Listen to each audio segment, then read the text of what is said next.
Hey, hi again, everyone. I see we've had a few more attendees join us, so I think we'll get started because we've got lots to cover on today's session.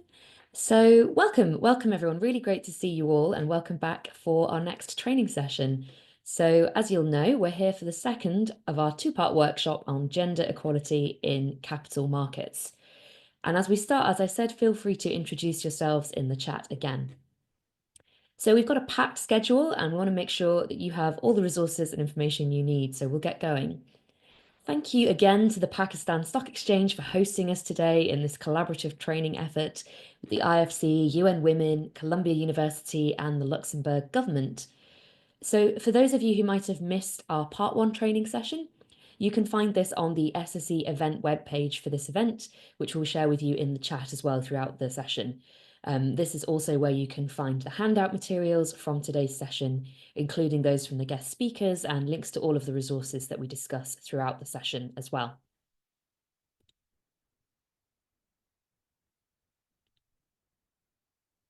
So just to recap on the housekeeping points that you'll probably be familiar with from our last session, we are all on mute for today, but if you can share any chat comments throughout, if you have any comments you'd like to make or examples you'd like to share with everyone, please do.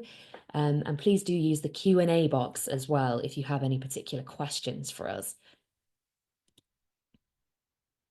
So in the same approach as our last session, this will be a live 2-hour session. Again, we'd love to take your questions throughout.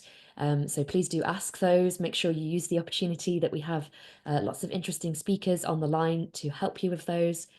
As I said, again, participation is really encouraged. So please do make use of the Mentees and polls that we'll be doing throughout the session. And finally, you'll be pleased to hear that when we come to the end of today's session, we will have completed our training and you will be eligible to receive your completion certificate as well. To get that certificate, you'll need to fill out the feedback survey that we'll be sharing with you at the end of the session, and which you'll also receive via email from Zoom within a day or so of the meeting as well. So you'll need to send us that survey and then you'd receive your certificate about a week's time on from completing it. Okay, so getting into the content of the session, now we've got housekeeping out of the way, I'd like to reintroduce myself and Landon, who'll be delivering the training from the SSE team. Again, we're fortunate to be joined by Nabila Zal Malik from UN Women in Pakistan, who'll be speaking a little bit more in detail about the WEPs again and building on some of the concepts she introduced you to last time. And then we're also joined by two new guest speakers for today's session. We have Vitaline Coppet from the Luxembourg Stock Exchange, who'll be talking to us about gender bonds. And finally, we have Sweta Viswanathan from the organization Brightmine, who'll be talking to us about gender pay and other elements of metrics around gender. So as a quick reminder, overall, this course has got 4 modules, and these have been developed to really walk you through those 4 steps for improving gender equality performance. Today, we're going to be focusing on the second 2 steps, which are implement and communicate.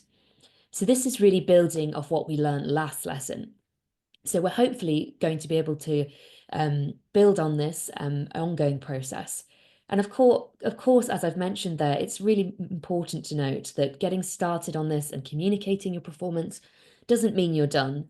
Like many sustainability topics, this is going to be a constant process of improvement. And while we present these steps in a nice sequence here today, of course, we recognise that you're going to continue working across all of these areas in unison. So from today's training, we have 2 main objectives, which we're hoping to achieve in this learning session together. And these relate to the communicate and implement pillars of our agenda, as I've mentioned. Firstly, we'd like you to help understand how to capture market value for gender equality performance, be that through gender smart investment strategies or through the creation of gender-focused financial products. Secondly, we'd like to help you today to communicate gender-related information with internal stakeholders for effective communication and to identify the guidelines that you can use for communicating gender-related information with external stakeholders as well. And so to really know what information your investors are looking for in your corporate reporting on gender. So again, to achieve these objectives, we've planned around 45 minutes each for our 2 units that we're covering today, as well as a short 5-minute break in the middle. So we'll again share some questions and resources throughout, and so feel free to ask us those questions as we go along, as we've mentioned before as well in the Q&A box. Great. So firstly, just to get us started, we'll be going back to Menti, firstly to kind of test where you're at currently on your understanding of those different areas we'll be covering today, and also to revisit some of the concepts from the last session. So Landon will be sharing the link with you, as he has just now, to access the Menti, and I will just share my screen as well to show you the Menti screen so that you can see the code to join as well, in case you'd like to join us that way. So you see at the bottom of the screen there, we have the QR code that you can also use to join, or you can follow the link that Landon has shared in the chat. But yeah, we'd just like you to tell us firstly, where do you feel that you're at with your understanding of these areas? So I'll just remove the QR code now so that we can see those together. But the first one is around identifying the value that gender equality can add to investment strategies. We've then got communicating gender-related information to investors, and finally explaining to colleagues the financial value of gender equality. So I'll just give you a moment to make sure you can access the Menti and you can respond to the exercise there. It's really great to have your views on these points. It just helps us as well to steer our session. So please do join us.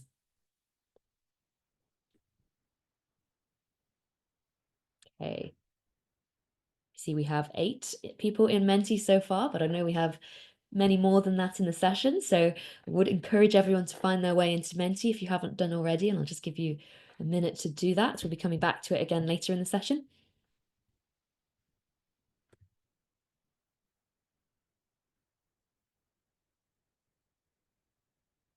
Okay. Great. So I see we have around 12 respondents so far, and we're finding kind of a mixed picture really here, I think, in terms of people's current understanding. Bit of a range, but predominantly coming out sort of in a middle level of understanding and confidence in those areas currently, which is, of course, understandable. So hopefully we can help you to improve that today. And then we're going to test just one other concept from last session with you. So a quick question for you. So if you haven't joined us already, please do. So we'll see everyone who's in the session on the screen now. I'll just give a moment for a couple more people to join us, and then we will ask the question and see what you think.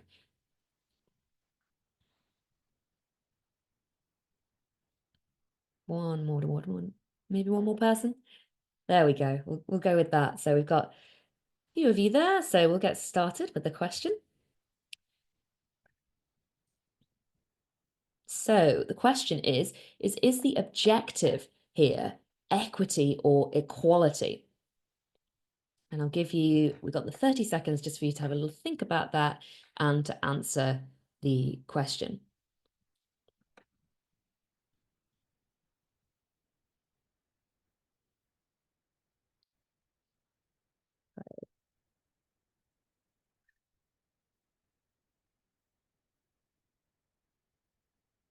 See, coming to the end of the time, and I think the correct answer should pop up for us there.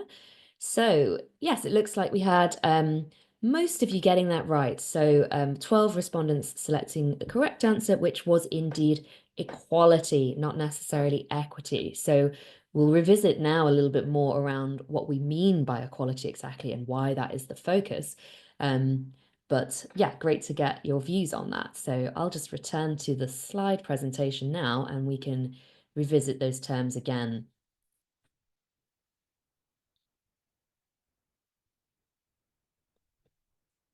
So yes, as I've mentioned, equality is what we're looking to achieve here. And what does that really mean? So you might remember this diagram from our last session.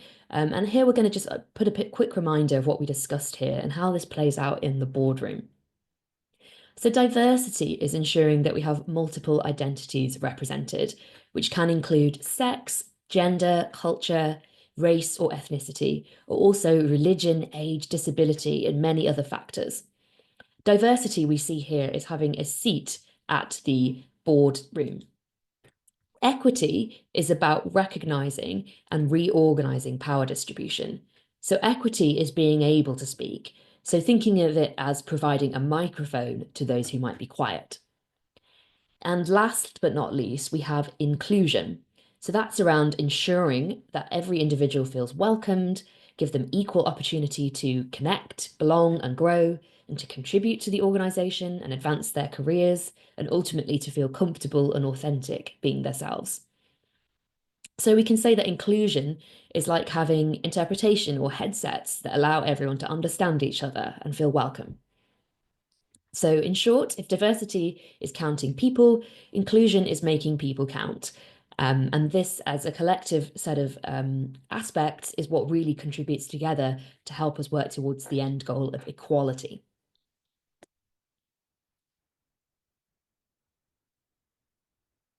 And there we go. So last time we focused on two key areas: preparation, where we set the groundwork for understanding key terminology, the business case and the human rights case, and we looked at how the world is doing so far in terms of gender equality in corporate leadership. As a reminder, we learnt that improving gender equality provides many benefits to society and the economy beyond the boardroom or the corporate environment. For example, we saw that studies have shown that gender equality can decrease violence in society, it can increase economic productivity, and it can also increase resilience against financial and environmental crises. And just as a reminder, what we did not say was that women themselves drive all of these benefits. It's important to remember that it's the equality part that actually has that impact. So let's also remember that increasing equality in corporate leadership also has been found to create important benefits, such as increased profit, increased transparency, and also even improved environmental impact as well. And another key thing we learned about in our last session was the UN Women's Empowerment Principles, which Nabila introduced us to. And we shared with you how you can use these principles to get started on enhancing gender equality. And as a reminder, the seventh principle there on measurement and reporting was highlighted as one of the key principles. So that's one of the reasons we're going to be discussing that in more detail today and thinking about how to get started with public disclosures. But remember, you can also find more information about this within the materials from the Women's Empowerment Principles as well. And as a final reminder from our last session, a brief point to cover is the action points that you can take on corporate culture. So this slide came after our activity, which we ran through last session with the two fictitious companies of Owl Inc. and Peacock. And as a reminder, we talked around how corporate culture played an important role in making sure we're setting ourselves up for success. So however good the intentions, if we don't take into consideration corporate culture and the barriers preventing improved equality, we won't achieve our objectives, and we may even waste money or make things worse. So a few things to flag here would be around ensuring that staff have undertaken gender sensitivity training, instigating policies which aim to provide those equal opportunities for advancement, and doing research and understanding the data that sits behind some of the challenges within your organization so that you can really target your actions aligned to that. And so that just gives us a little bit of a recap on what we talked about in the last session and some of those key concepts. And now what we're going to be moving on to today is starting with our transition to the third unit, which is all around accessing gender lens finance and the market mechanisms that can support the principles that we discussed last week. So with that, I'll hand over to Landon, who's going to be taking us through that segment. Thanks, Landon. Great. Thanks, Fiona, and good morning, everyone. Great to see you all again. So when we're looking at implementation of gender equality, we'll talk a bit about products that support market action, and we'll also look at some of the mechanisms that add value and promote gender equality in markets. So let's first look at how financial products are being used to support gender equality and what opportunities lie within those financing mechanisms for gender-allied companies. To get started, let's look at the trends we're seeing in sustainable finance more broadly. So this chart, which you can find in the latest UNCTAD World Investment Report, shows that in 2022, the total number of sustainability-themed funds worldwide increased, although the rate of growth slowed from 2021. The total now stands at 7,012 funds, up 18% from 2021, and these funds are worth about 2.5 trillion USD.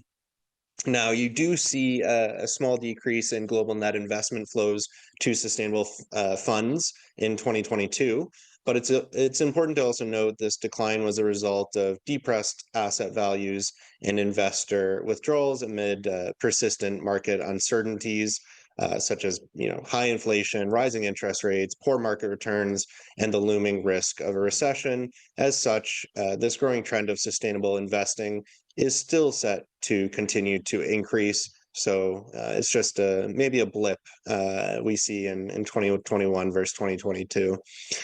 We're also seeing significant growth in gender lens investing.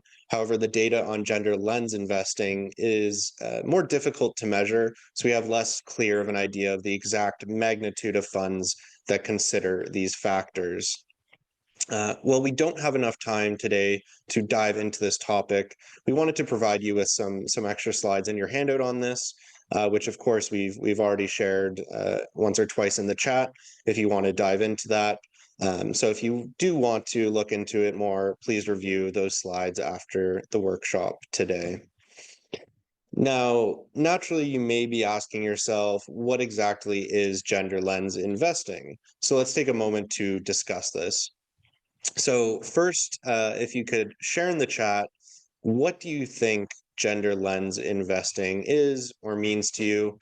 Or if you can't think of maybe a full definition, maybe just put in the chat a few keywords or what you think. And not right or wrong answers here, just what do you think? And then we'll talk through the more accepted or formal definition of gender lens investing.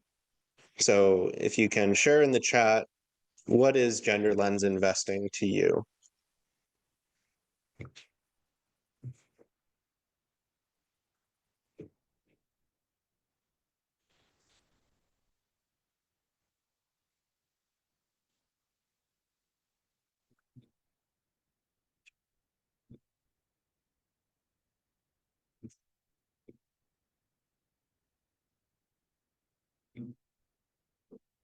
Okay, a couple answers coming in. It'd be great to see some more thoughts and participation here. Investing in diversity, equity, inclusion, and belonging. Okay, great.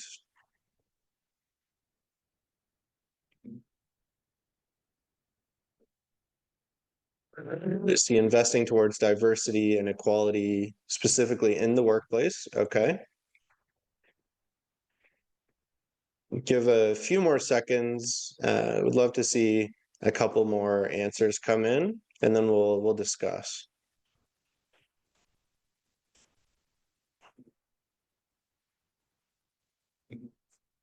Okay. Okay, I see DEI coming back up, gender-specific investment initiatives, analysis of genders and its diversity. Okay, impact, that's a good word. Integration of gender analysis. Yep. Okay. Great. So we'll leave it there for now. Some good answers coming through. So what we'll discuss now is the official definition, we say.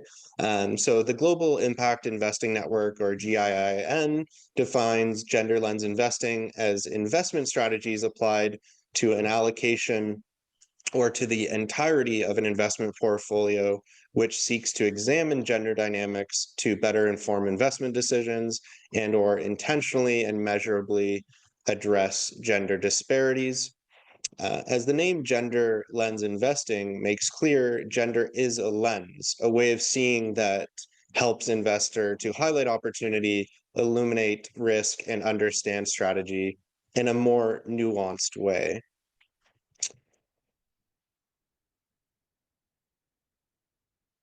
So we see the definition there from GIIN. And then you may wonder, how are investors using that gender lens to make investment decisions? Well, there's many different strategies, and some of the core strategies we see look at what focus an investment strategy with a gender lens takes, but often we will see a combination of multiple or all of these strategies to varying degrees. Excuse me. The most common strategy you might be familiar with is a focus on leadership. But other areas that we see investment strategies focusing on are employees, supply chains, products and services, and community. So at the firm level, fund managers can drive the adoption of gender lens or gender smart investing by starting within their own investment house. Fund managers can strengthen the gender diversity of their own teams, for example, by the leadership setting clear targets or building a respectful workplace culture or making public commitments to gender diversity. The IFC has developed a framework that we link in this slide that includes a few elements.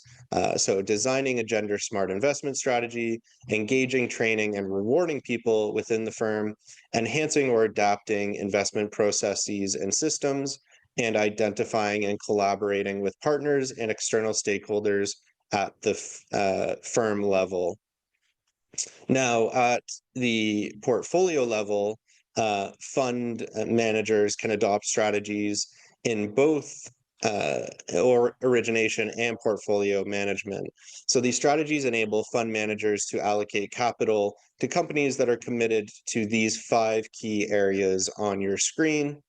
Women's representation in leadership as co-founders, founders, and senior management, a gender diverse and equitable workforce, a gender inclusive value chain, offering and designing products and services that consider the distinct needs of women as a consumer segment, and ensuring their operations do not harm women in the community.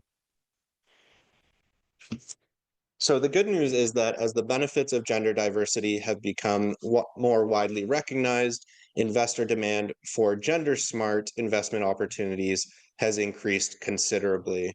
This has led to the emergence of a variety of gender-focused financial products across asset classes. To give a brief overview of the investment universe, let's take a quick look here at how investment can be channeled towards gender equality and gender smart investments. On the left-hand side, we can see that there's a few buckets in terms of the financial products that can be used to direct financial flows towards gender equality. This includes equity-based financial products, debt or fixed income financial products, then also funds, which can be either debt or equity-based. On the right-hand side, we can see that the investors accessing these financial products also vary, and we're seeing both retail or individual investors as well as institutional investors, for example, making use of the financing vehicles. It's important to note because different investors have different needs and expectations, which leads to a diversity of products as well to meet those different needs. So now we'll take a look at how this appears in practice by diving a bit more into a case study that can shed some light onto what this really looks like. So the first example builds on what we discussed last session about how climate and gender benefits can coexist. This example comes from Gold Standard, which is an organization that was established in 2003 by WWF and other international NGOs to ensure projects that reduce carbon emissions, featured the highest levels of environmental integrity, and also contributed to sustainable development. So this case study looks at the Longo Safe Water Project in Uganda. So the Longo Safe Water Project received the first ever gold certified standard gender responsive certification in 2020. And the project rehabilitates boreholes to provide clean water in rural Uganda. And as of August 2023, credits are available to purchase on the Gold Standard marketplace, offering purchasers the option to choose carbon credits from a project which has been very rigorously assessed to reduce gender inequality. So some of the social and climate impacts of the project include 50,000 tons of CO2 emissions per year, 40,000 individuals enjoying clean water access, and that reduces incidences of waterborne illnesses. Each household gained almost 4 hours per week from reduced water collection needs, and this mainly saved time for women and young girls who were more responsible for that aspect, and then reduced school absenteeism due to less exposure to waterborne disease and less time, of course, spent collecting water. If we look even further into the gender equality impact, the project also reports that the local water resource committee is approaching parity with 46% female to 50% or 54% male representation.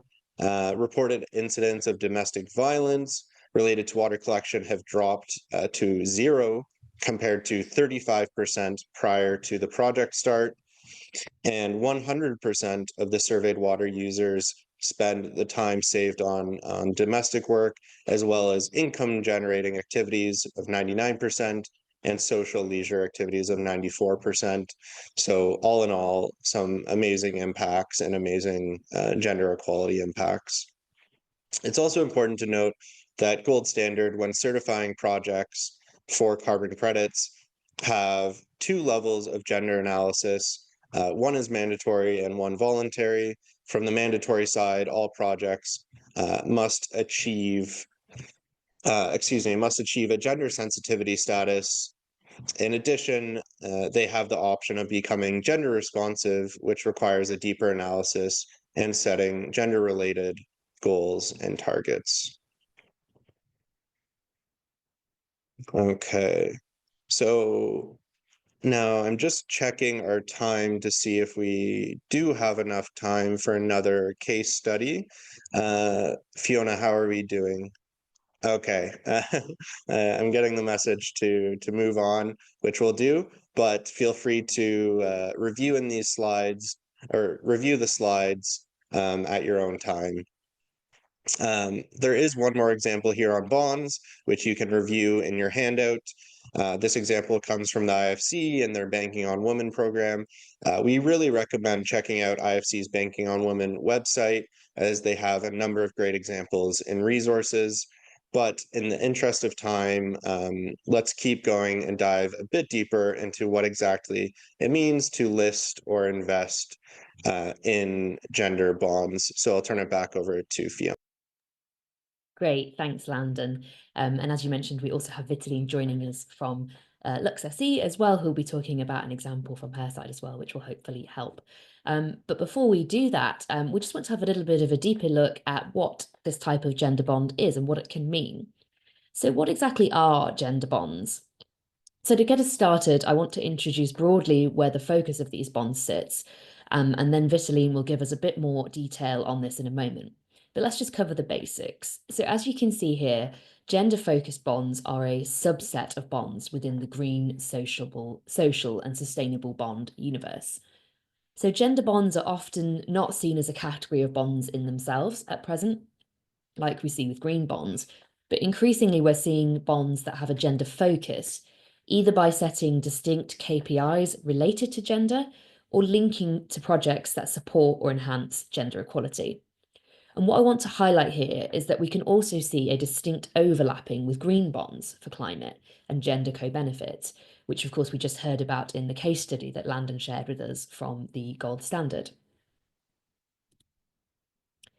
But if we take a look at the debt markets, we can see that there has been some significant growth in sustainable finance through social bonds. This data, which is taken from the UNCTAD World Investment Report, shows that the global issuance of sustainable bonds surpassed $1 trillion in 2021. So although we did see some declines in 2022, this was found to be in line with the broader market trends at that point. So it's clear that overall, social and mixed sustainability bonds remain on a long-term growth trajectory, with a nearly 14-fold increase in annual issuance from 2017 to 2022.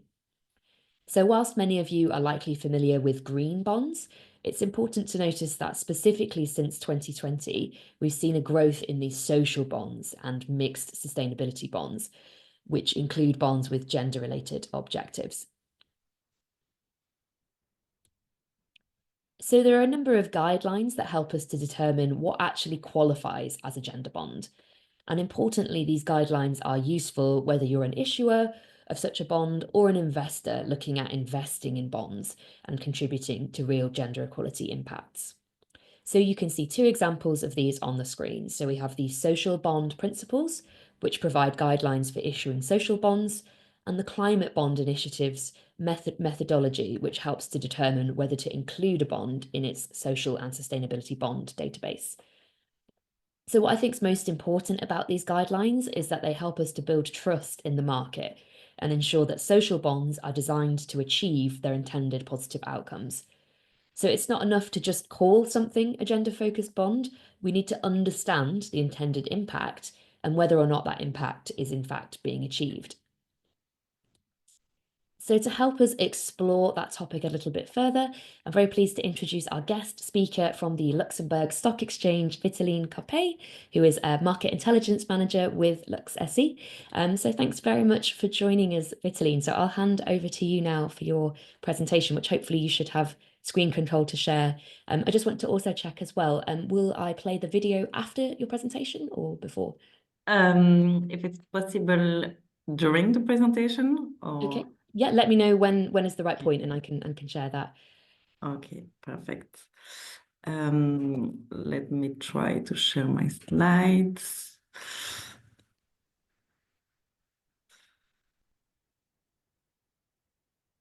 I'll stop sharing mine if that helps, perhaps.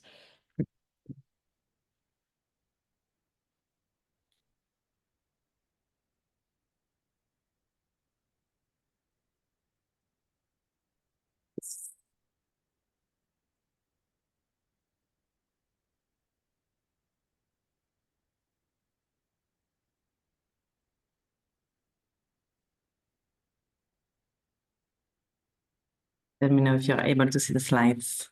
Yes, we see them, and they're not, yes, now they're in full screen. That's brilliant. Thanks. Okay. Over to you.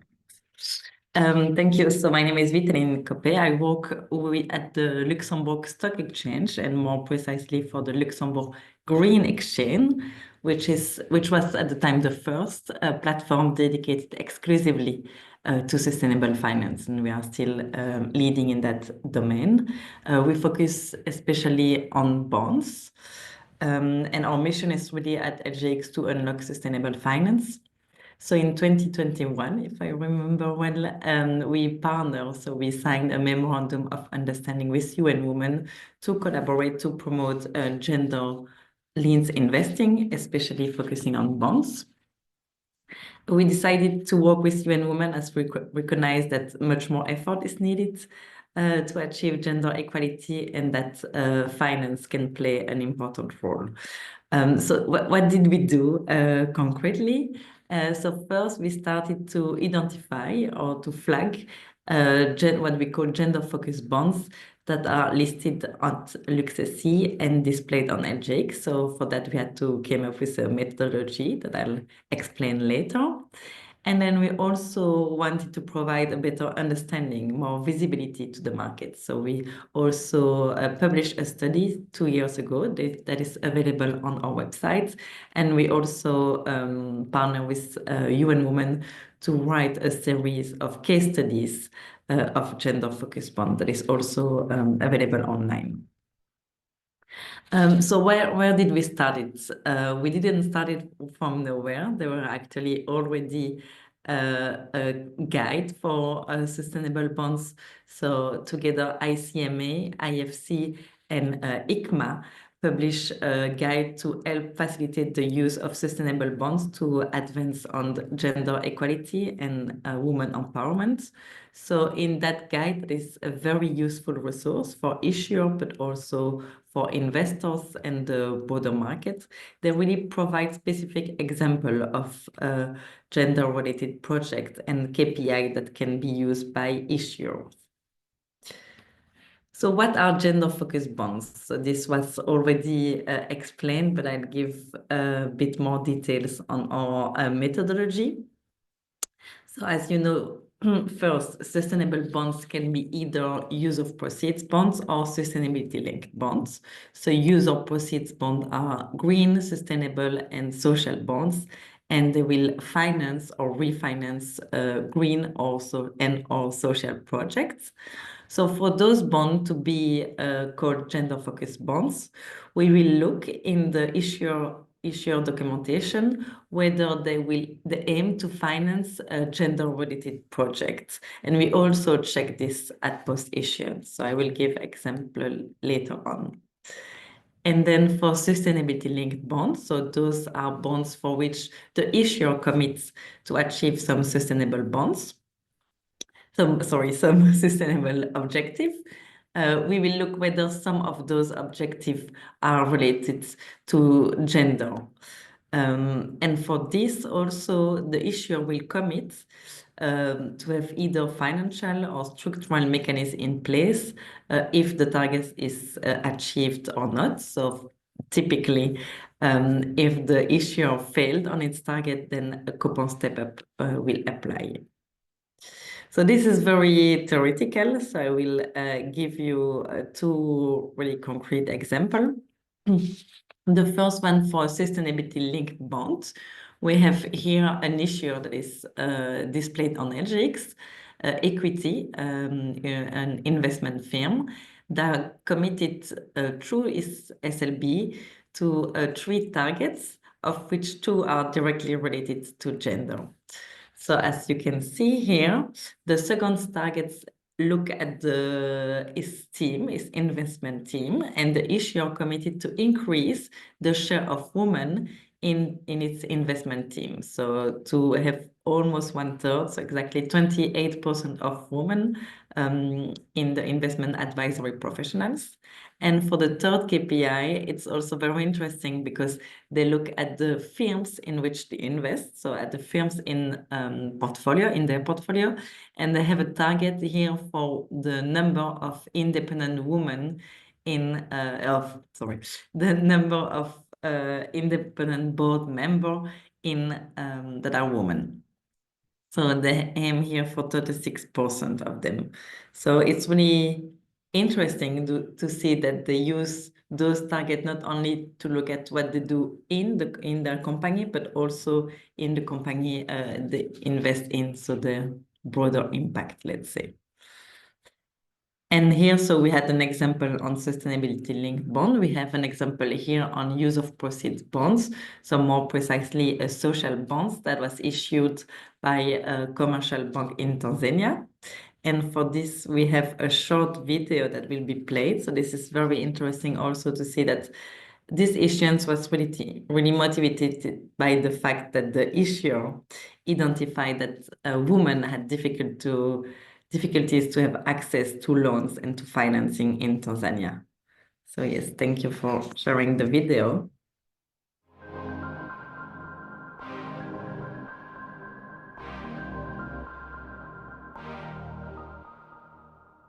It's a commercial bank, universal commercial bank, based in Tanzania, East Africa, that serves retail clients, corporate clients, and government.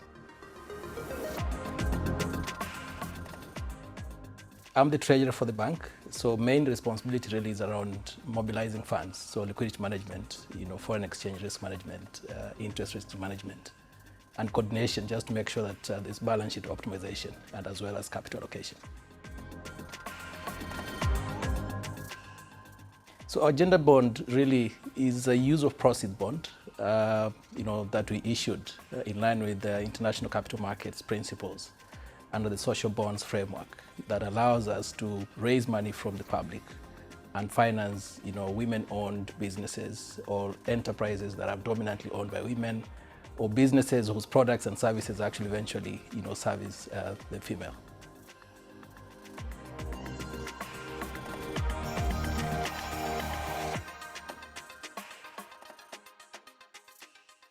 Women proposition is a very important segment for our bank. And yes, we had a very fantastic proposition for women's savings, but we realized on the financing side, we needed to do something to mobilize additional funding to support growth for women-owned businesses. So we felt it was necessary for us, because a strategic fit for us is really to diversify portfolio.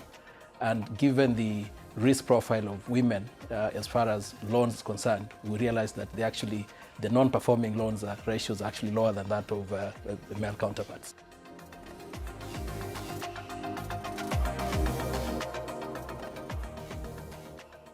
Yes, so the projects we tend to finance, or that we're financing with these, are predominantly female-owned enterprises, and it cuts across different sectors, be it renewable energy, agriculture, health, education, and manufacturing as well.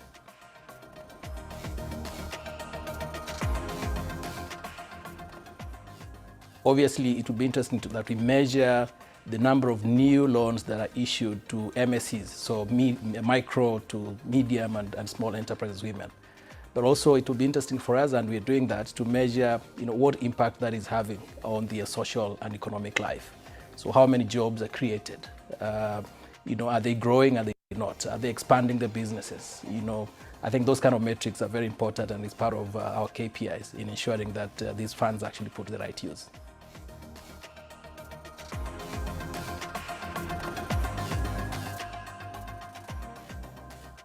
Indeed, we've issued other types of bonds, retail bonds, corporate bonds. The difference with this gender bond is that the use of proceeds requires a lot of transparency. Investors require that you go back to them to tell them, how these funds have been used.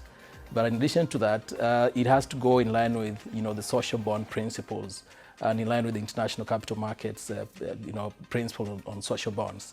As opposed to the other bonds that you could simply raise and finance all manner of activities, without accountability to the investors. This requires significant accountability and transparency as far as investors are concerned. It was very well received by investors, domestic investors, and as well as international investors. As a matter of fact, it got 197% oversubscription. So we had significant appetite seeing from international financiers, but as well as domestic retail and corporate investors.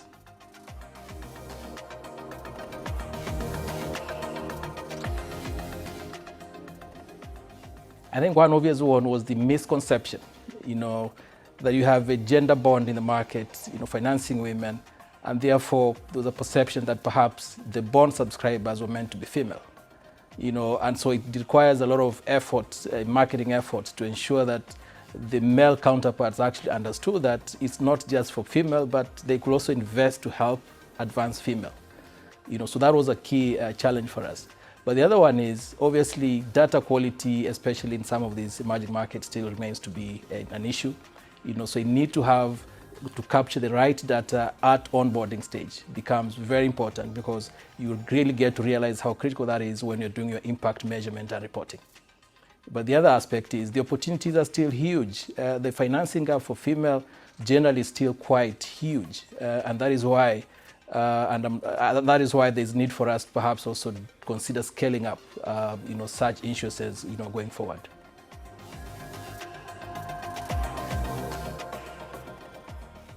Yes, just related to the previous question. So we realize we need to do more still, so certainly we need to raise more funding, be it domestically, be it partnering with DFIs or developing financial institutions, to just make sure that we can scale up, that portfolio. The need is there.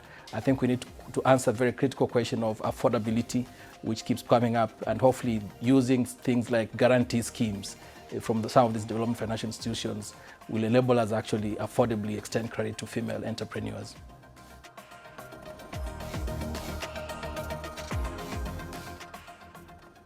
I think critical for me, again, back to what I've said, is data, at the onboarding stage. You need to get it right.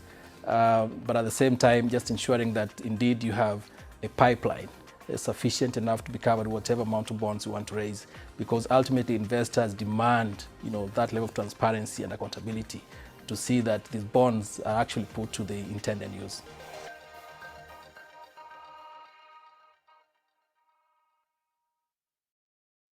Thank you for sharing the video. I really like this video. I think it has a lot of interesting insight. It shows how investors were really attracted by this issuance, the opportunities there are for more of those type of issuances.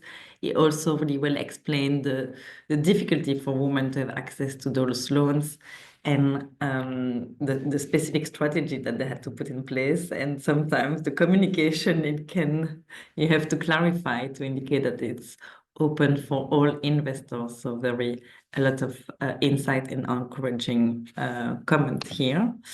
I wanted to show their report. So at the time when we did this video, NMB had just issued a couple of months before, so they did not report it on the issuance yet.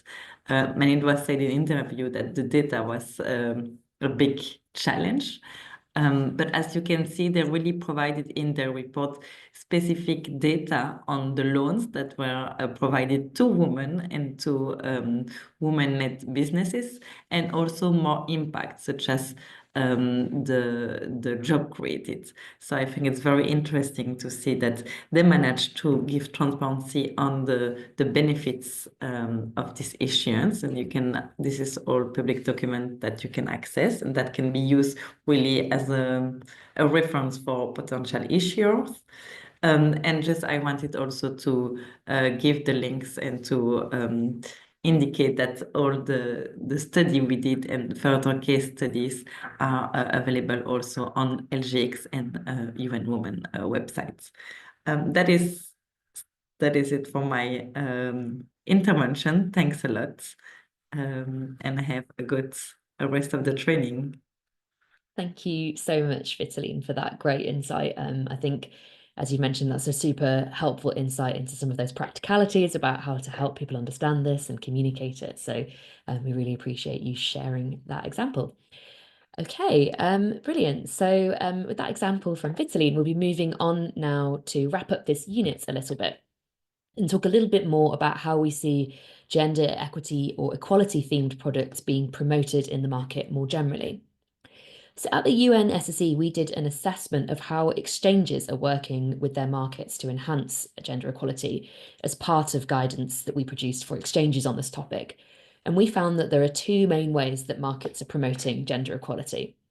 So that's firstly through the promotion of participation, and secondly through the promotion of impact. So let's talk about both of those concepts in a little bit more detail. So when we're talking about promoting participation in markets, we're talking both on the supply side and the buy side. And we're seeing the application of gender lenses in global markets on both sides to access unserved segments of the markets. So on the sell side, we see markets promoting and supporting women-led businesses or female entrepreneurs. For example, Sourcing to Equal is an IFC-led initiative in partnership with Women Entrepreneurs Finance Initiative and Norway that aims to connect 5,000 women entrepreneurs to new markets via corporate procurement. And on the buy side, we see the investment in and support of women traders as well. So this relates back to what we discussed earlier regarding the different gender lens investment strategies as being both not just at the portfolio level, but also within the investment firm. This is because it's been well documented that all male investment teams indeed invest in fewer women-led businesses as well. So one example of this type of promotion is an annual women-focused investment summit, which is run by the Johannesburg Stock Exchange, called the JSE She Invests Summit. So in addition to providing a networking opportunity, this event covers a variety of topics, including basic finance and investment literacy, as well as showcasing different ways in which women can invest in the market. And then in addition to promoting gender equal participation in markets, we also saw in our study that exchanges and markets promote financial products and companies based on their impact or their ability to actually improve gender equality within an organization or in society more broadly. So here we're seeing markets raise awareness of financial products and promote listed products through awards or incentives, with the objective of shining a spotlight on those that are already having a positive impact. And we saw a bit of an example of that in our last session from Harry at Bloomberg regarding their gender equality indices. And we're also seeing markets creating segments or indices that aim to make it easier to find and invest in these high impact stocks or financial products. So I think it's also important to note that one index can, of course, vary to the next. So as you can see here, and we've heard already, in order to really capture the holistic picture, which we know from our session last week is important, we need to look at this topic from many different perspectives. So for example, in these indices, we're only collecting data on women on boards. This would, of course, only let us know one aspect of gender equality within a company. So in some instances, this is what we want to know. But if we're investing with the objective of either directing capital towards companies that enhance gender equality related goals in society and their companies, or because we understand the value of enhanced gender equality, as we talked about earlier in the week, then we'll want to know much more in more breadth of data than this. However, what you'll notice is that the categories of data can be quite similar. So you can use these same categories to make sure you're collecting broad enough data. And as we learned last time, sometimes we can think we're solving a problem or improving gender equality, but actually we might not be directly contributing towards impact or possibly even making it worse. So the best way that we can prevent that is to really understand what's happening in your organization. Okay, so let's do a quick Zoom poll. So I'll just get that up for you now and launch the poll. So our question here is a few options to let us know what you think might be the reasons that investors are investing more funds in gender lens investments. And you can select as many of these answers here as you think are correct. So yeah, what do you think some of those reasons for investing may be? Is it higher financial performance, accessing untapped markets, enhancing climate-related impacts of investments, preventing men from accessing leadership positions, or diversifying their portfolios? So I'll just give you all a little while to read those options and respond. I see around 30% of you have taken part so far, so just encourage everyone else to read those and have a go. Okay, great. I see lots more responses coming in. Just give you 5 more seconds and then we'll close the poll. Okay, I'm going to do that now and I will share the results with you. Great. So yeah, I think you all got that answered well. So all of those except the fourth answer are indeed correct. So whilst gender lens investing can often be seen as a zero-sum game, which might prevent men from moving forward so that women can instead, of course, gender lens investing is not meant to do this. And if this is an outcome, then we're taking the wrong approach. But actually, as we've said, investors are really recognizing all of those other benefits that we do see there regarding improving their financial performance, accessing new markets, enhancing climate impact, and of course, diversifying their portfolios as well. So lots of good benefits. Okay, stop sharing that. Okay, brilliant. So that brings us around the halfway point of our session now. So we're going to give you a 5-minute break, as we did in the last session, just to take a moment to stretch, grab a drink, etc. So we'll rejoin again when the timer finishes on the screen here at 5 minutes. But obviously, if you do have any questions for us you'd like to share in the Q&A during the break, please feel free to do so. Otherwise, we'll see you back here in 5 minutes' time. Thanks, everyone.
Hey, thanks everyone for coming back from the break. I'm just checking, are you there, Landon? I think you're coming up for our next segment.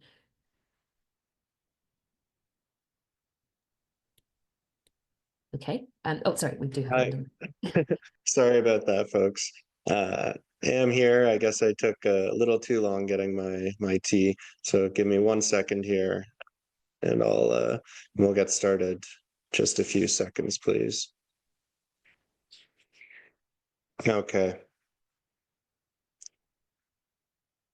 Great. So as we continue along, we want to look more at the communication um, side of things. Now that we've had a look at some of the financial instruments available to promote gender equality, let's have a look at how an organization can communicate their performance on gender equality, which could be one means of accessing those gender-specific financing mechanisms.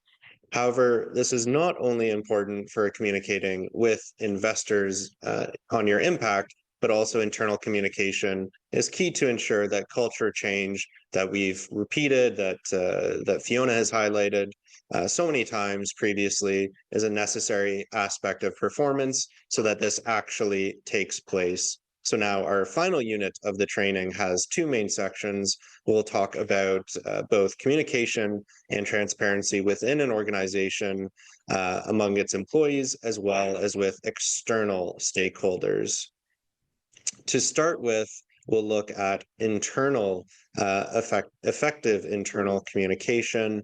While there's many methods used to enhance transparency within an organization, what we want to highlight today is the Gender Equality Action Plan as a tool for communicating with internal stakeholders.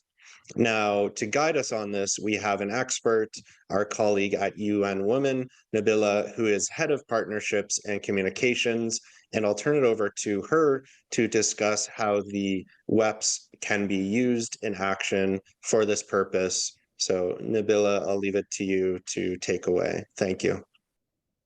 Thank you, London, and my apologies. I won't be able to switch on my camera. My internet is a bit shaky today, so I hope you guys can hear me well. Today we'll talk about the importance of Gender Action Plan and how the WEPS principle can help you go through the journey. While it's important for an organization to have communication on their performance on gender equality, we'll be looking at communication from a slightly different angle. And that is how to communicate to create a gender action plan that leads a company's gender equality journey and to be transparent on gender equality progress. In this session, I'll present a way to use the WEPs to advance gender equality and women empowerment through developing an effective gender action plan. A gender action plan is a roadmap for gender equality and women empowerment. It helps the company embed gender equality into its business model.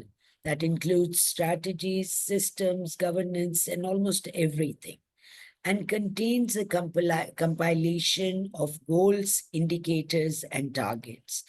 As a result, the company will more effectively, efficiently, and successfully advance the gender equality and women empowerment in the workplace, marketplace, and community. So, why should your organization have a gender plan? There are some basic things that one needs to think about. It corrects past and present forms of inequalities. It prevents any future reoccurrence of discrimination and bias, ensures that all company strategies, policies, programs, and activities are gender responsive and transformative, develops and deepens the understanding of gender equality among all stakeholders within and outside the organization. It tracks progress in real time to assess where it stands on gender equality. Gender action plan must include a clear goal and targets, Take into consideration findings from surveys and interviews with key stakeholders and the HR data. Consider risks, challenges, and opportunities that may incur during the implementation process. Include concrete and measurable actions. Now, the next slide will tell you a little bit about how to create a gender action plan. First of all, establish clear goals that your company wants to achieve to meet the vision of the company. You can use the WEB's 7 principle as guidelines for this. For instance, your broad goal can be fostering inclusive workplace or fostering an inclusive supply chain through procuring from gender responsive countries. I recommend you use the WEB's gender gap analysis tool to assess your areas of improvements and strengths.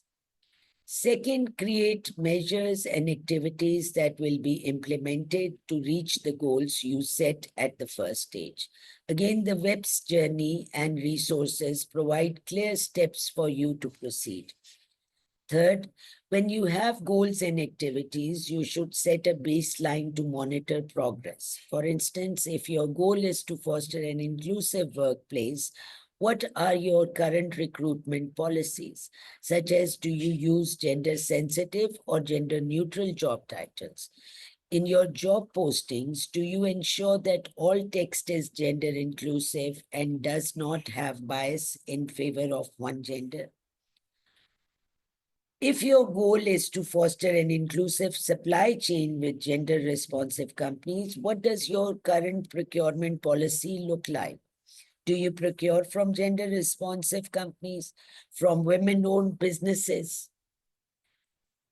Baseline data is crucial for you to measure the impact of your action plan. Next, you set targets and timelines to measure progress against milestones over time. As you may know, target and goals are different. Targets are indicators established to determine how successfully you are achieving an objective. And the goal is an indicator established to determine whether you have achieved your objective or not. Simply speaking, a goal is an objective and a target has a numerical value. When translating this into gender terms, if your goal is to create an inclusive workplace and your target can be having 30% women representation at the senior management level. If your goal is to create an inclusive supply chain, you can set an annual target to procure from X number of gender responsive companies. You can be bold with your goals, but attainable during a particular time frame. Lastly, most important, appoint an owner to be accountable for monitoring the progress and results that I just mentioned. Here are a couple of things to consider. You must have heard about smart planning. So you have to think, is your goal specific enough and is it measurable? Also, is the goal realistically attainable? How relevant is the goal to your organization? Let me rephrase it a bit. How relevant is the goal to your organization according to your internal stakeholders, particularly middle management? While working with numerous countries from many different cultures, we have found a common fact that what senior management thinks do not necessarily align with what middle management sees as a priority goal. So it's important to figure this out. Then what is the timeline for achieving this goal? Like any other action plan, you need a timeline for achieving the goal. Throughout the process, consult with relevant internal stakeholders through internal surveys, group meetings, consultation, town halls, etc. At the same time, make sure affirm that high-level support with the CEO's commitment and leadership establish a diverse team to advance gender equality, make gender equality and women empowerment part of your business model. Know your current value, proposition, and vision of your company. Develop questions for the stakeholder consultations to better identify gaps and opportunities. Indicate a specific time frame and deadline to develop an action plan and present it to the CEO and the executive team.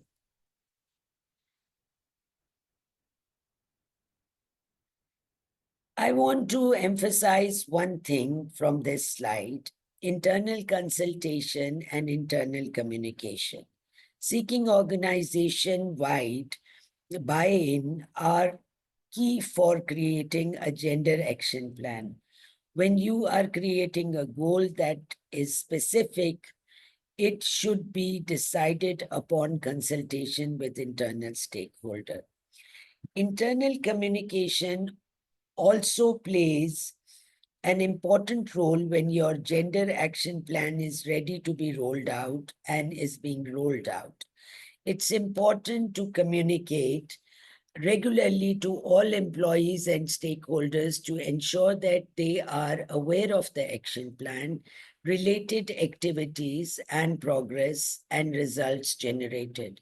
Collect data on your progress and share progress on implementation in the company's internal and external communication channels, such as annual corporate and sustainability reports. These steps may sound challenging, and you may wonder how to set target indicators. UN Women offers WEP's transparency and accountability framework that provides more than 70 indicators that you could use to set as your target, depending on your goal, so that you don't have to reinvent the wheel. Also, what I presented today is from WEP's Learn module, Creating Your Gender Action Plan. You can take this course to recap today's session and create your gender action plan. We do offer a gender action plan template for our signatories also. Please feel free to visit our website, that is www.weps.org/learn, and use the tool. Thank you. Over to you, Landon. Fantastic. Thank you so much, Nabila, for that presentation. Just put in the chat as well. If folks are keen, you can learn more about the work that Nabila discussed here at the link I've just posted in the chat. But I definitely encourage you to visit that link and continue learning more about the WEPs. So now that we've covered communicating to internal stakeholders, let's move on to communicating to external stakeholders. So to kick this off, I'm going to pop up a Zoom poll in just 1 second, and it's about just asking, do you know if your company discloses gender-related information through one or more of these mechanisms? So hopefully you see the poll up now, and there's 5 options there. So if you can quickly participate in that, keen to see your answers. And if you're filling it in, we'd also love to know what you think determines where gender-related information should appear. So, what factor are you looking for to decide if, for example, information should appear in your annual financial reporting package? Perhaps you're using the ISSB, IFRS Sustainability Disclosure Standards, or maybe you're using a sustainability report, or perhaps the GRI standards. So feel free to put in the chat as well right now where you're disclosing and what you think determines where they should appear.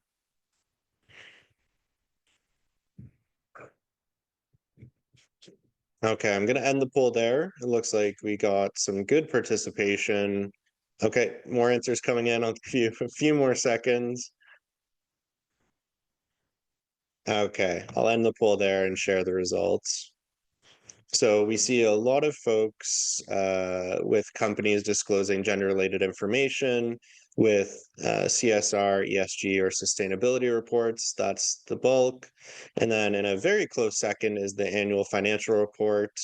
A distant third would be the gender pay gap report. But then I see a lot of folks also were unsure.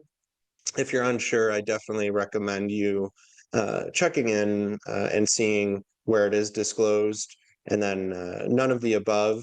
And this is where we can also be champions and advocate and work and do the work to encourage our company to do so. And then it's also great to see a lot of folks selected all of the above, which is good to see. Great. So moving along, who you communicate to defines where you report and what standard you will use. So to report to investors, the primary location for your gender-related disclosures will be in your annual report. The ISSB, or International Sustainability Standards Board, has consolidated the major investor-oriented sustainability disclosure standards. And for reporting to other stakeholders, you might use the GRI standards, which are widely used by organizations globally. But together, these form a holistic reporting package to a wide range of stakeholders. Now, in terms of the content for each type of audience, for investors, you might want to focus your disclosure on financially material risks and opportunities related to gender equality, as well as any other information that can help investors in their investment decisions and engagement with the company. As I said, this goes into your annual report alongside your financial statements and other disclosures. To communicate to a broader stakeholder group, you would want to report more about the impact of your business on the environment, society, and economy at large.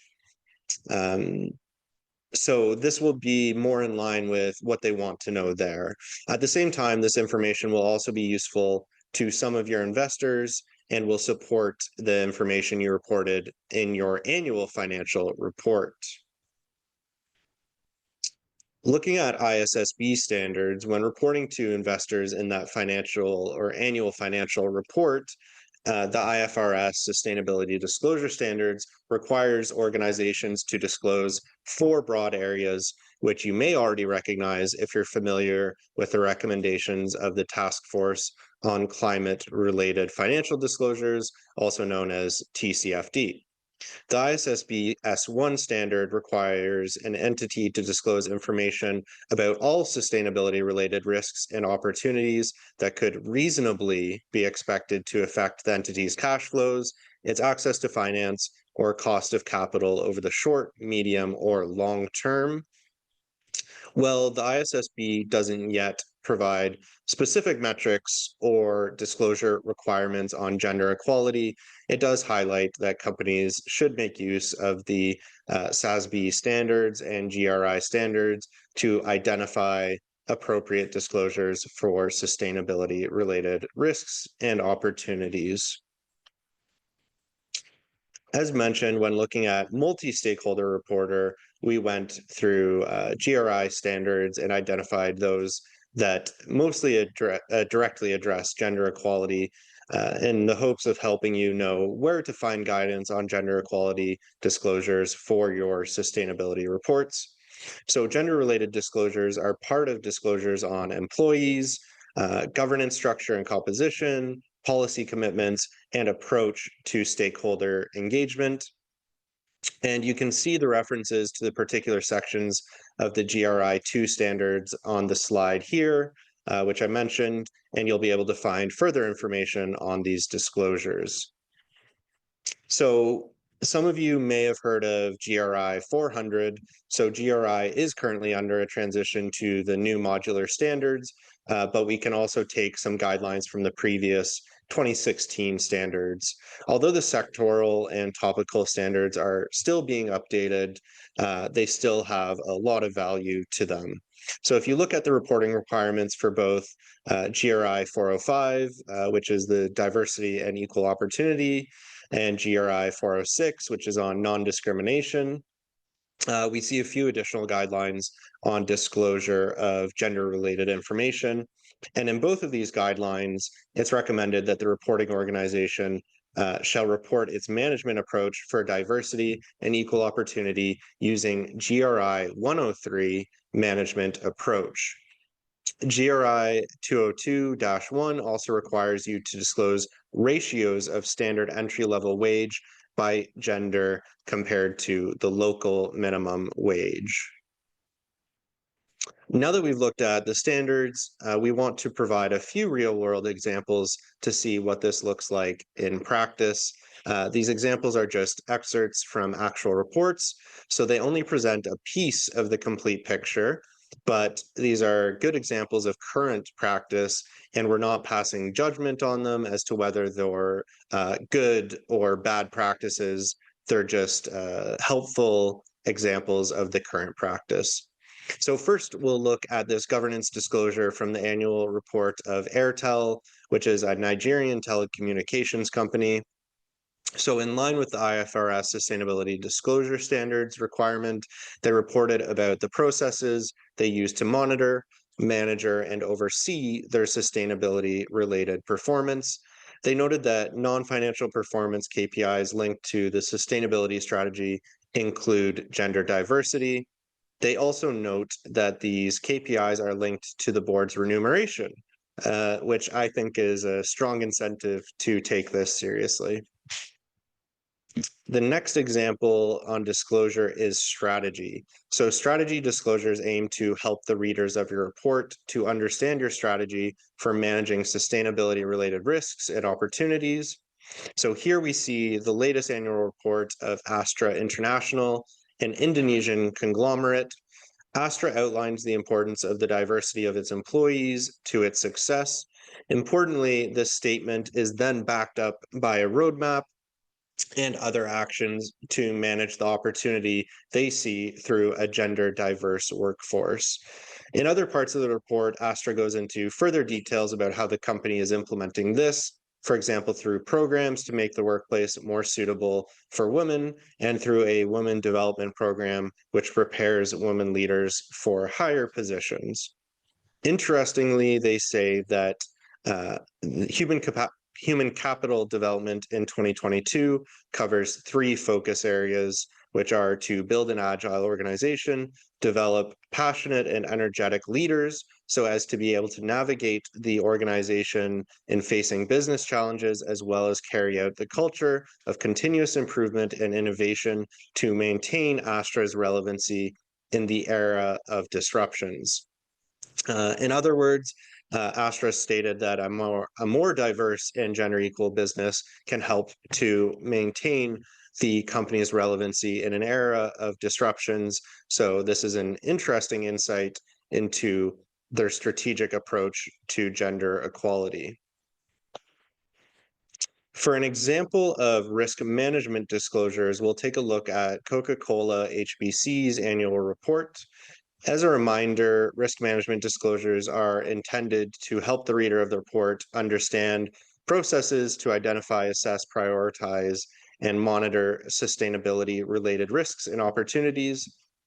Coca-Cola HBC provided an overview of how they go about identifying material risks, saying that to assess inward impacts, we use our annual materiality survey, but also investor-driven frameworks such as SASB, insights from regular calls with investors, our risk management process, including climate scenario analysis, and input from our markets and business units.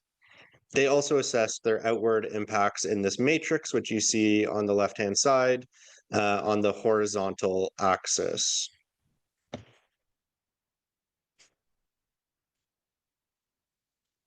Here we have a next disclosure example on reporting gender-related metrics and targets used by Cemex, a Mexican multinational cement company. CEMEX also stated in its annual report that it's a signatory to the UN WEPs and the UN Global Impact Compact's target gender equality. So in this example, we see CEMEX updating on the progress made towards gender equality in its workforce. CEMEX is in an industry that's been traditionally male-dominated and therefore is starting from a lower percentage of women than perhaps a company in a different industry. The example does show, however, that any business can take action towards gender equality. CEMEX also set a new goal to increase the representation of women in senior management positions. It specified its base year, which is 2022, its target of 30%, and the target year of 2030. And later on in the report, they also report on metrics such as percentage of workforce by gender, percentage of female employees by position, and women to men remuneration ratio by region. So hopefully those are a few helpful examples. In addition to the standards we just discussed, such as GRI, ISSB, there's also additional organizations that you can look for more guidance on this topic.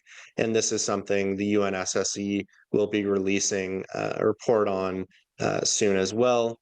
There's guiding principles for you to consider here, such as the UN Charter of Human Rights, the UN Sustainable Development Goals, also known as SDG, or the WEPs, which we just discussed with Nabila a little while ago. In addition, it's also important to know what disclosures are required of your organization by law.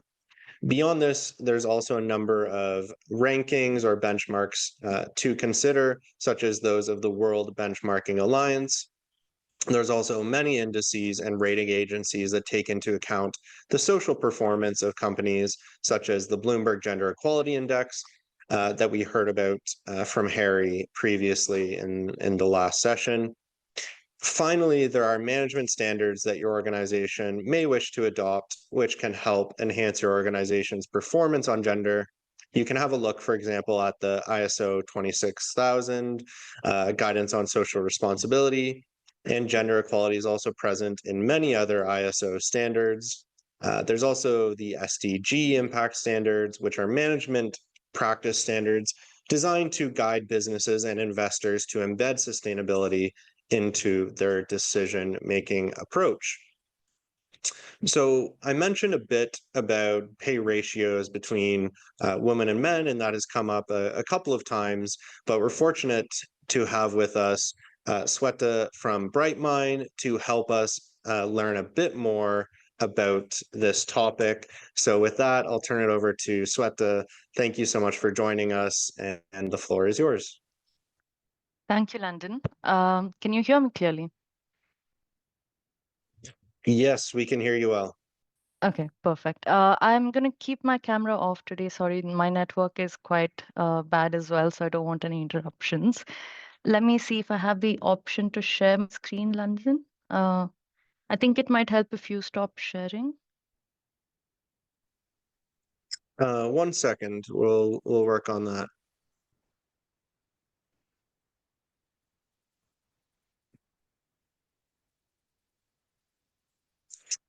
Okay, are you able to share now, Sweta? No, it's not giving. Oh, yeah, I can. Perfect. Okay, great. Awesome. Hi, everyone. As Landon mentioned, I'm Shweta Vishwanathan. I would like to start off by thanking the UNSSE initiative, specifically the Pakistan Stock Exchange, Landon, and Fiona for providing me with this opportunity. So I work as a global product specialist for pay equity analytics solution within LexisNexis Risk Solutions, which sits under LX. So this pay equity analytics solution was previously called GapSquare. In this role, I provide subject matter expertise in how our solution can help solve pay equity issues within organizations to ensure that they are an inclusive employer. So I also educate teams internally on pay equity. And along with that, I collaborate with teams for product improvement. So our client base is around globally actually. So, but we do support a lot of clients in the UK, US, and EU. So I educate clients and prospects on best practices globally to build a fairer future work. So, in this training, now that you've spent time assessing the foundation of gender equality and how regulation, reporting, and stakeholder demands underscored the need to take on this work, we want to get into tangible actions that you can analyze and communicate to internal and external stakeholders, as was mentioned earlier in this session.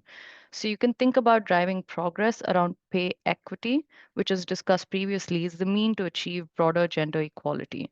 So what we need for this is data, and that's how you track progress. So what we will discuss now is how you can track progress. So let me move to the next slide. Yeah. So the first is actually evaluating your starting point. So one of the most common feedbacks we hear from prospective clients, partners, and communities is that pay equity work is too complex or we don't know where to get started. So looking at a single case study for this presentation today may also present a scenario where it seems unreachable to many, given where they may be getting started within their pay equity journey. So it's critical to note that regardless of where your starting point is or what your starting point is, this doesn't have to be overwhelming work. So I'll take the next few minutes to identify the considerations we can all take to understand where we are, how to get started, and the incremental steps that can be taken towards progress. So there are three phases, as you can see on screen here. Phase one is the pre-assessment phase, where you actually identify your starting point. And phase two is actually the assessment where you execute the pay equity study. So this can be gender pay gap reporting, pay equity or equal pay analysis, or different or a combination. The last phase is post-assessment. So this is where we think about remediation and adaptation. So let's start with phase one. So for many, just getting started may be the biggest hurdle, as I've mentioned, and you're not alone. So 24% of HR professionals actually report that a lack of clear job architecture and job leveling frameworks was a factor holding back increased pay program communication. So in phase one, we want to take into consideration four key pillars: pay philosophy itself, which thinks about things like data readiness, ownership, and the type of analysis; pay elements itself, so base pay or bonus examples, and the actual leveling and job architecture. So that's around pay philosophy. Um, and I think the second is the motivations and objectives. So again, like any other business strategy, it's critical that you have clear business drivers, intended outcomes that are aligned through within the organization. And like any other business strategy, it's critical that all stakeholders are aligned on intended outcomes, as mentioned, and resources need actually that is needed for this work are carried out authentically. So again, this does not mean that every gap will be closed overnight or that we will need millions of dollars in resources at the start. So this is where the top right box that you see is crucial, applying metrics and key performance indicators to ensure that you're building practical, achievable milestones for progress.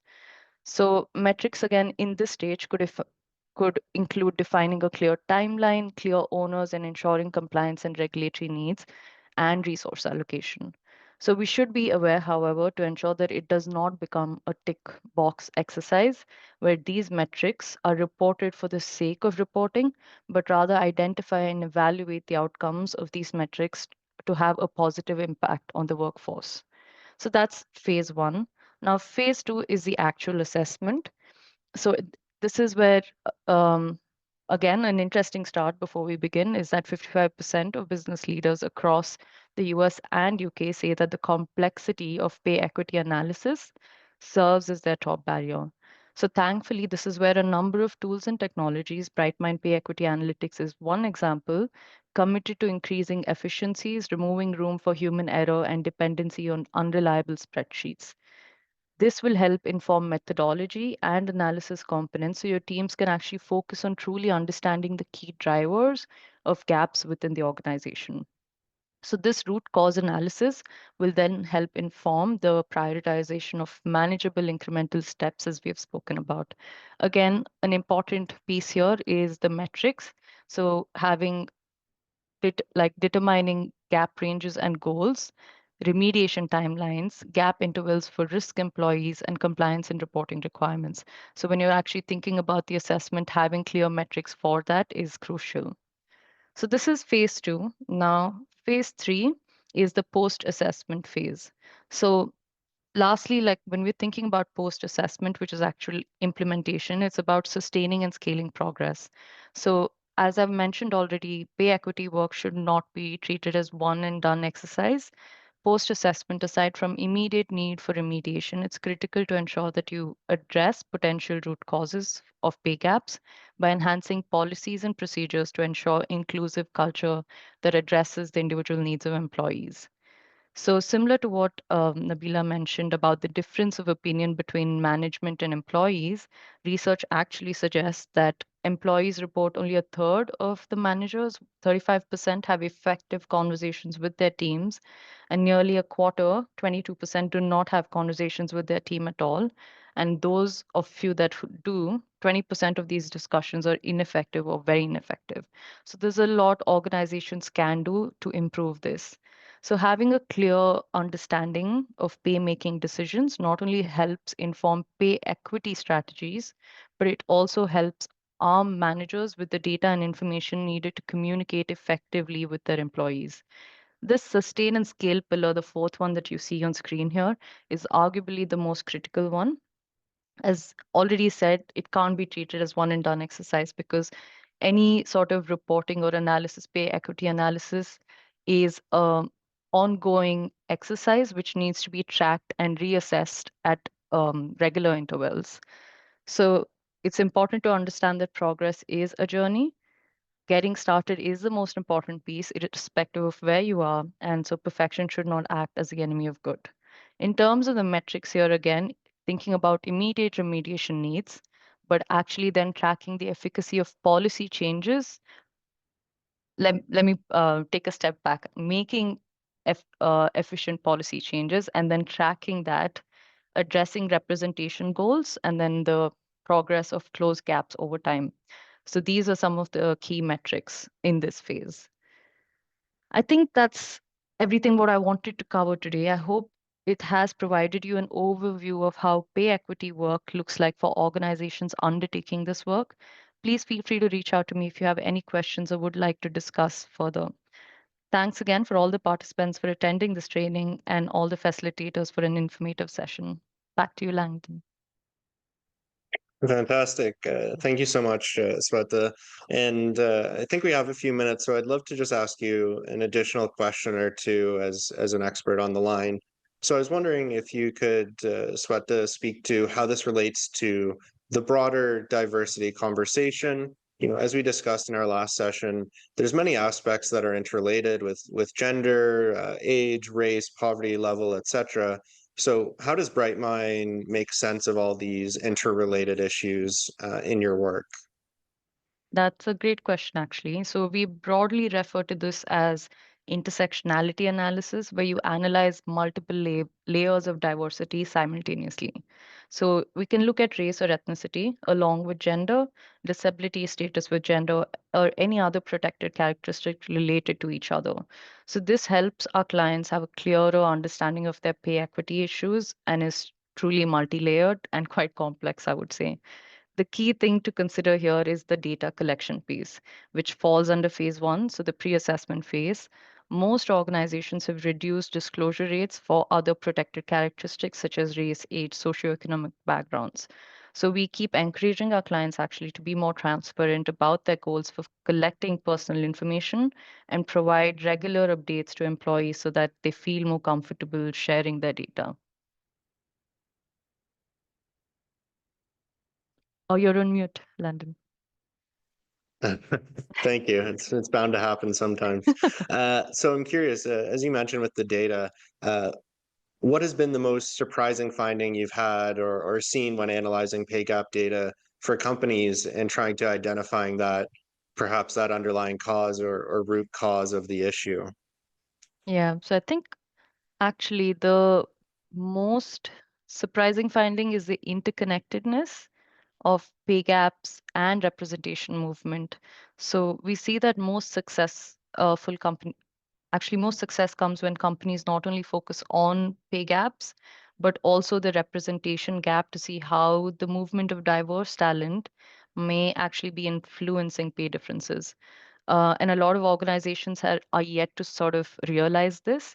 So this could be because you're paying at parity, but if you have more women in admin roles than men, their career trajectory would be different, impacting the pipeline itself.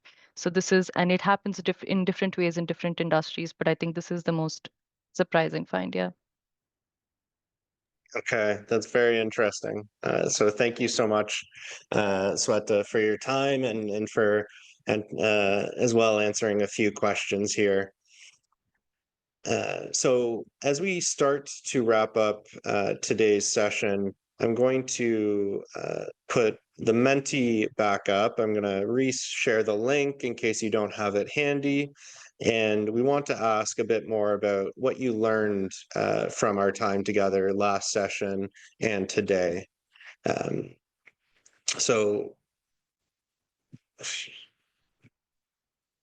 So if you fill this in, that would be greatly appreciated. And we'll continue to share some final information with you. As we wrap up, there's a number of resources available for you to continue your learning journey, and these are ordered as well by units we've gone through. I'd also like to remind everyone that you can download the handouts, which contain many resources and links to what we've discussed for further information. And I'll share that here. We've also worked with Columbia University to compile some relevant academic papers too, which I really recommend you checking out. And it's great to see level of comfort 7.5, 6.8, 6.7. We would love to have some more answers. I think about 13 or so folks have answered that, but it would be great to see some feedback there. Now, I also encourage you to stay tuned into SSE training by subscribing to our newsletter for more relevant training sessions. And all those resources I've shared in the chat, including our partner, guest speaker slides, can be found on the SSE website. And I'll reshare the link there as well of today's handout and resources. So I will note we'll also post today's recording and the last recording on our website too, in case you wish to watch them or refer back to them later.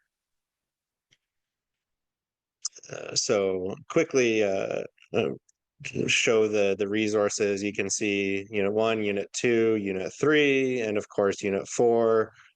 So there's lots of resources there for you to parse through and dig your teeth into a little bit more. Now, we are very grateful for any feedback you have on this training. And as a token of our appreciation, we'll be sending out certificates of participation that are CPD certified from SSE, IFC, UN Women, and Columbia University for all those who complete the feedback survey and participated in the 2 sessions. So you can access the feedback survey through the link being shared, excuse me, in the chat box by my colleague Fiona, and there will also be an automatic email sent with the link 24 hours after this to everyone who participated in both sessions. Please keep in mind that this training was developed for listed companies and investors primarily, but we appreciate getting your feedback regarding your expectations here. And we'll also integrate any feedback provided by our partners and then offer certified training for exchanges to host for their markets as well.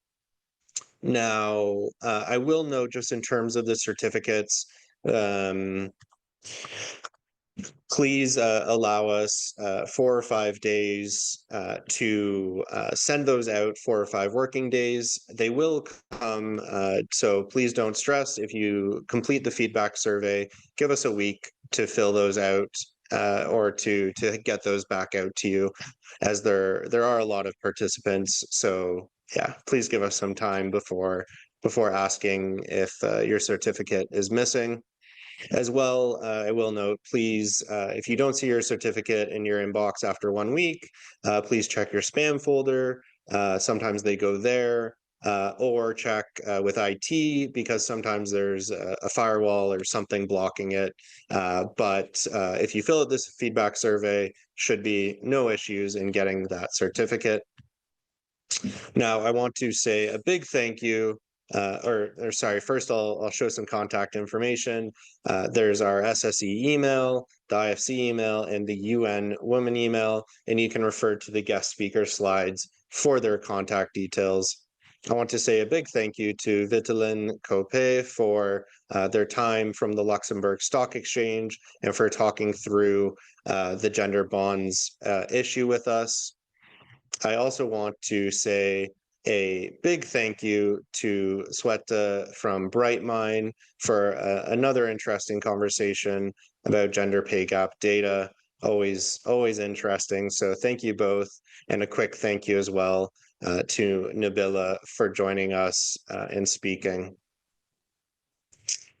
We want to thank our partners quickly, the IFC, UN Women, Columbia University, and Government of Luxembourg, as well as a big thank you to the Pakistan Stock Exchange for hosting this really great training. The work we do is not possible without our official supporters on the screen and without our partners. Now, in closing, I want to say a big thank you to you for your time and participation. We hope you've learned some helpful new things from our time together. And we hope to have you join a future training, and we'd love to see you again. So thank you so much and have a great day.